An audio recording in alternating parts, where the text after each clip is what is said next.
BJP নিজেদের জমি শক্ত করতে লাগাতার বাংলাদেশের সংখ্যালঘু হামলার গল্প শোনাচ্ছে। তবে এরই মধ্যে যাদবপুরের মতো জায়গায় বাংলাদেশের স্বৈরাচারী হাসিনা শাসনের কথা আলোচিত হচ্ছে। আওয়ামী লীগ হয়ে উঠেছে হাসির খোরাক।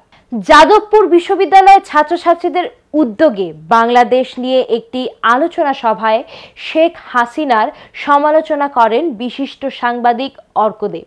তিনি দিন কয়েক আগে ডক্টর ইউনূসের সঙ্গে আয়নাঘর পরিদর্শনে হাজির ছিলেন বাংলাদেশে।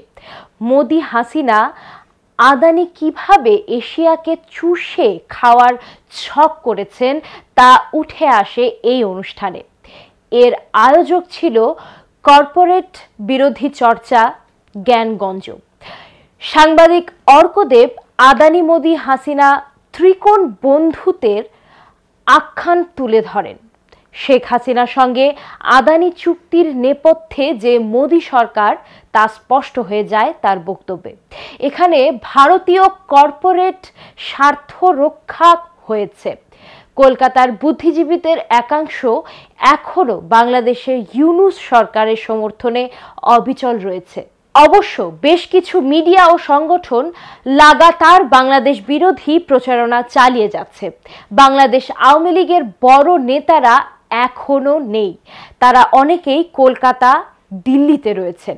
এ প্রসঙ্গে অর্ক জানান, আগামী দিনে টালিগঞ্জ আওয়ামী লীগ, নদিয়া জেলা আওয়ামী লীগ, সিপিএম সমর্থিত আওয়ামী লীগ, বিজেপি আশ্রিত আওয়ামী লীগ, বজরং আওয়ামী লীগ, আওয়ামী লীগ আদিত্যনাথ শাখা, তৃণমূল অনুকম্পা প্রার্থী আওয়ামী ক্লাব দেখতে হবে। এটাই আওয়ামী লীগের অস্তিত্ব রক্ষার পথ, অসীমের সঙ্গে নিজেকে মিলিয়ে নেয়া। বাংলাদেশের মাটিতে আওয়ামী লীগের জায়গা নেই।